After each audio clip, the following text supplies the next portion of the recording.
Hello aspirants, welcome to simply on UPSC channel. आज हम पढ़ेंगे द इंडियन एक्सप्रेस। देखिए, आज के संडे एक्सप्रेस में ज़्यादा आर्टिकल नहीं है, तो डायरेक्टली स्टार्ट करते हैं। देखिए, पहला आर्टिकल आज का ये है मैंग्रोव मिशन के ऊपर। अब वेस्ट बंगाल में सुंदरबन बोल के एरिया है, आपको पता होगा, पॉपुलर है काफ़ी। मैंग्रोव मिशन एक इनिशिएटिव है वहाँ के एडमिनिस्ट्रेशन द्वारा। बेसिकली सुंदरबन एरिया में देखिए, जब साइक्लोन्स आते हैं, साइक्लोन स्टॉर्म से काफ़ी प्रभाव पड़ता है। फर्स्ट के अलावा भी कम्युनिटीज़ रहती हैं वहाँ पे, ऐसा कोई ट्रेडिशनल बहुत ही high level source of employment है नहीं। तो इसकी वजह से वहाँ पे अनएम्प्लॉयमेंट का प्रॉब्लम भी है, स्टॉर्म सर्जेस भी आते रहते हैं और इसके कारण वहाँ के लोगों का लाइफ का हेल हो गया। तो उस इश्यू को समझाते हुए मनरेगा प्रोग्राम के अंदर फॉरेस्ट डिपार्टमेंट की हेल्प से वहाँ के डीएम ने वहाँ के मैंग्रोव्स को बढ़ावा दिया, ग्रोथ को बढ़ावा दिया, उनको प्रिजर्व किया कम्युनिटी की हेल्प से। और जिसकी वजह से आपको सबको पता है कि मैंग्रोव एक बायोशील्ड की तरह काम करता है। तो उस एस्पेक्ट में उन्होंने आर्टिकल में बताया कि how he did the work. तो इसमें 3 पहलू है पढ़ने के लिए। पहले मैंग्रोव्स क्या होता है, और सेकंड ये साइक्लोन्स और स्टॉर्म सर्ज, आप इसको बोल सकते हो weather, natural occurring weather events. इसकी वजह से कोस्टल कम्युनिटीज को क्या चैलेंजेस फेस होते हैं इन जनरल। थर्ड आपको ये पढ़ना है कि ये जो उन्होंने मैंग्रोव मिशन किया, इससे इसको इम्प्लीमेंट करने के लिए उन्होंने क्या-क्या स्टेप्स लिए, वो लास्ट पैराग्राफ में दिया है। ये पॉइंट्स को भी आपको नोट करना है कि ऐसा कोई मिशन हमें स्टार्ट करना है तो कैसे इम्प्लीमेंट किया जाए। अब ये तीनों पहलू में से क्वेश्चन मेंस में बन सकता है आपके अवेयरनेस और अंडरस्टैंडिंग के ऊपर। इस एस्पेक्ट में आपको ये आर्टिकल पढ़ना है, इससे आपको ये बेनिफिट होगा। Now let's move to next article. Chief justice of India है, वो नागपुर में कॉलेज में गए थे, नेशनल लॉ यूनिवर्सिटी में। वहाँ की कॉन्वोकेशन में उन्होंने स्पीच दिया। उन्होंने बताया कि कॉन्स्टिट्यूशन जो हमारा है एक होम ग्रोन रिजल्ट है सेल्फ गवर्नेंस का, डिग्निटी का। और प्रियम्बल का रेफरेंस लेके उन्होंने बताया कि जस्टिस और क्लैरिटी में क्या डिफरेंस है। उन्होंने अपना व्यू प्रेजेंट किया कि व्हाट कॉन्स्टिट्यूशन एक लिविंग डॉक्यूमेंट है। कॉन्स्टिट्यूशन को हम लोग कॉन्स्टिट्यूशनलिज्म में जितना यकीन करेंगे उतना ही हम लोग कंट्री में इक्वालिटी बनेगा। इस प्रिंसिपल को उन्होंने हाईलाइट किया है। प्रियम्बल का भी उन्होंने रेफरेंस लेके बताया। देखिए, इस कंटेक्स्ट में आर्टिकल इंपॉर्टेंट इसलिए क्योंकि जो चीज़ का रेफरेंस चीफ जस्टिस ने किया ना, वो सब चीज़ें इंपॉर्टेंट है और पॉलिटी में, इंडियन पॉलिटी में उससे प्रेजेंट क्वेश्चन बन सकता है, पहली बात। फिर सेकंड मेंस के लिए क्वेश्चन क्या बन सकता है, व्हाट इज कॉन्स्टिट्यूशनलिज्म।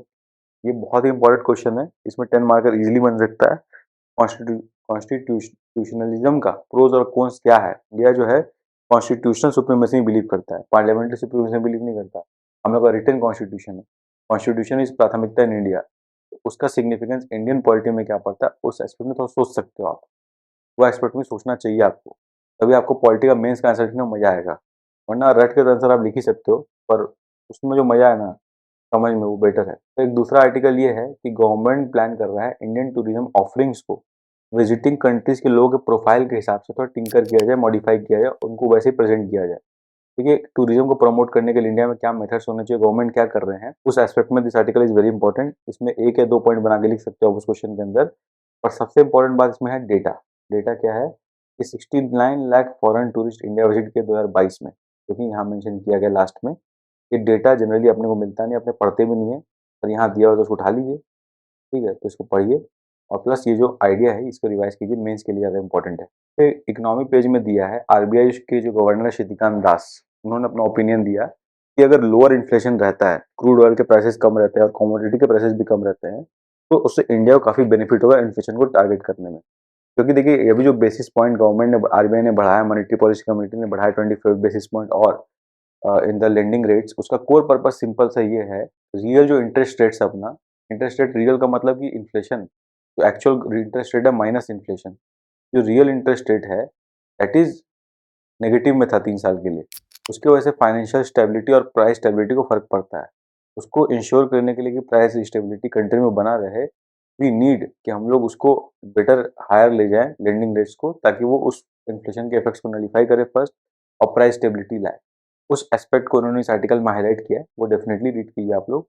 तो उससे आपका अंडरस्टैंडिंग बनेगा फिजिकल स्टेबिलिटी के बारे में, फाइनेंशियल स्टेबिलिटी के बारे में, जो अपने आप में मेंस का टॉपिक बन सकता है चाहो तो कोई।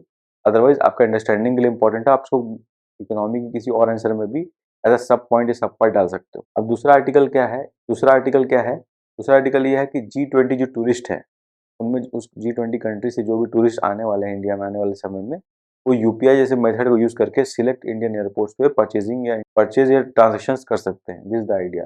तो इसके लिए आरबीआई ने कुछ इंस्ट्रक्शन जारी किया। उन्होंने बताया कि प्रीपेड पेमेंट इंस्ट्रूमेंट्स, आरबीआई ने बताया प्रीपेड पेमेंट इंस्ट्रूमेंट्स जो है उसको, जैसे कि यूपीआई है, गूगल पे, फोन पे, इसके मेथड से G20 कंट्री से आए हुए टूरिस्ट हैं, they can use and enjoy in India. तो पीपीआई को यूज कैसे किया जाता है उसके ऊपर भी कुछ एस्पेक्ट है, इसलिए आर्टिकल पढ़ सकते हैं। लास्ट आर्टिकल आज के दिन में ये एक अपडेट टाइप का है कि gross direct tax collection India में जो 24% बढ़ा, अपना मार्च तक का जो ग्रॉस डायरेक्ट टैक्स कलेक्शन का टारगेट है उसका 79% हम लोग रीच कर गए हैं।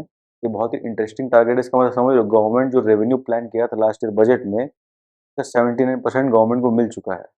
तो just imagine, this is a great aspect. अभी मार्च आया भी नहीं तो मैक्सिमम रेवेन्यू मार्च में गवर्नमेंट को मिलता है। दिस इज इंटरेस्टिंग अपडेट, ये आपको अवेयरनेस होना चाहिए। तो आप कोट भी कर सकते हो अपने आंसर्स में कहीं भी। तो देखिए संडे एक्सप्रेस था तो कुछ ज़्यादा आर्टिकल था नहीं, जो था बस यही था, सिंपल से अपडेट्स थे। इनको कैसे यूज़ कर सकते हो बेस्ट वे मैंने बता दिया आपको। इसके अलावा पेपर में आज कुछ पढ़ने की जरूरत नहीं है, एंजॉय कीजिए, रिलैक्स कीजिए। अगर आपको इनिशिएटिव अच्छा लगा तो चैनल को लाइक करें, सब्सक्राइब करें। और डिस्कशन पीडीएफ के लिए टेलीग्राम चैनल है सिंपली लर्न ऑफिशियल चैनल, वहाँ पर ज्वाइन करें। तब तक के लिए best wishes for the examination.